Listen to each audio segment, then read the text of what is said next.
really straightforward recipe, and you probably get tired of me saying that because everything I make is straightforward, but it requires just one little gadget, and that's this. Obviously you can use your normal food processor, but I found that this little one from either Aldi or Lidl, I can't remember, is it Lidl? This food processor. Lidl, ages ago, so probably not on there anymore. But anything like this works best. Not like a NutriBullet type thing, but something a wider base. But it just blitzes the hazelnuts really, really easily. So hopefully we shouldn't have any issues.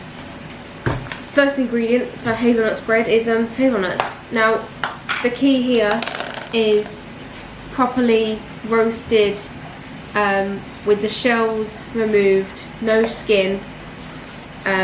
If you have any skin, it can taste a bit weird. There's nothing wrong with it, but I just wouldn't recommend it. Alright, so I have 200 grams of hazelnuts. So everything I'm going to do is 2/3 of the main recipe. So first of all, in the chopper, I've got this cool little mat. So obviously this will help it not stick, although it tends to not move anyway. Not stick, not jump around. And essentially you just got to have a little bit of patience with this. So I'm going to start processing it, and I'll stop at several intervals to kind of show different stages. You'll see it turn from ground hazelnuts to butter.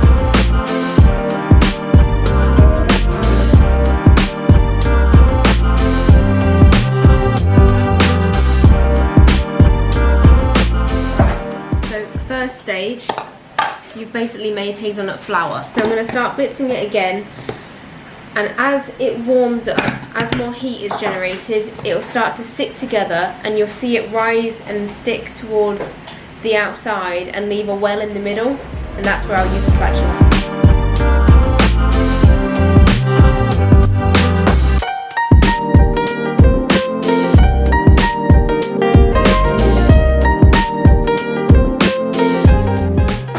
So I've taken it off just at the right time, so hopefully you can now see it's stuck around the outside of the bowl.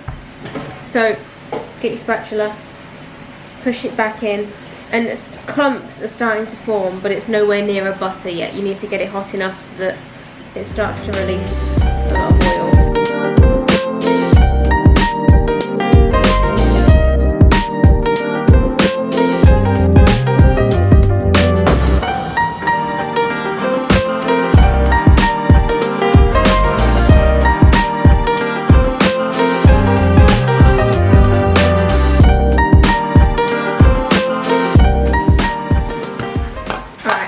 Next stage, it's holding together.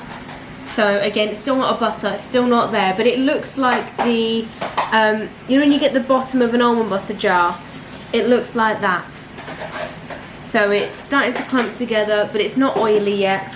Yeah, so I'm going to add the coconut oil in now. So cooking coconut oil has no taste or flavour, has no taste or smell. This is purely here to basically help start the process of turning this into butter.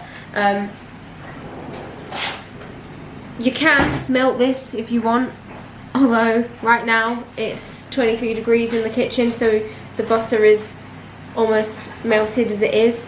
So I'm going to add about 20 grams. So again, this is 2/3 of the mix, or 2/3 of a batch.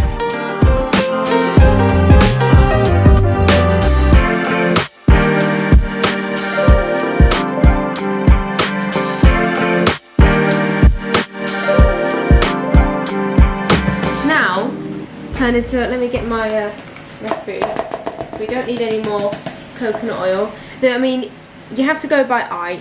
Hazelnuts, it's always the same, 20-30 grams of coconut oil, and it will make this sort of effect. If you're using other nuts or even seeds, I've made this with sunflower seeds before, you need to kind of experiment until you get that sort of texture. So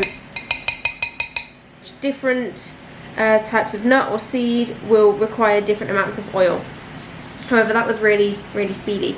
So what I'm going to do is I'm going to divide this into two. So I've got 2 jars, and I'm just going to pour some of this in as it is. So I'm going to leave it as a plain hazelnut butter. You'll notice that as you let this sit, oil will start to sit on top, just like what if you buy a natural butter from the supermarket. So let's do 100 grams. I realise this is going to look very dwarfed. Alright, so that's about 1/3 of a normal batch, and I've got 1/3 left over. So across 300 grams of hazelnuts, I usually use about 20 grams of cocoa powder. I'm going to start with about 5, or probably closer to 7 if I can be that precise. And then sweetener is to taste, so I don't add any into the plain hazelnut butter. I find it sweet enough. Although obviously when I'm adding cocoa, I will add a little bit. So it's 10 to 20 grams per 300 grams of hazelnuts. So I am just going to do a little sprinkle. I'm going to mix that together.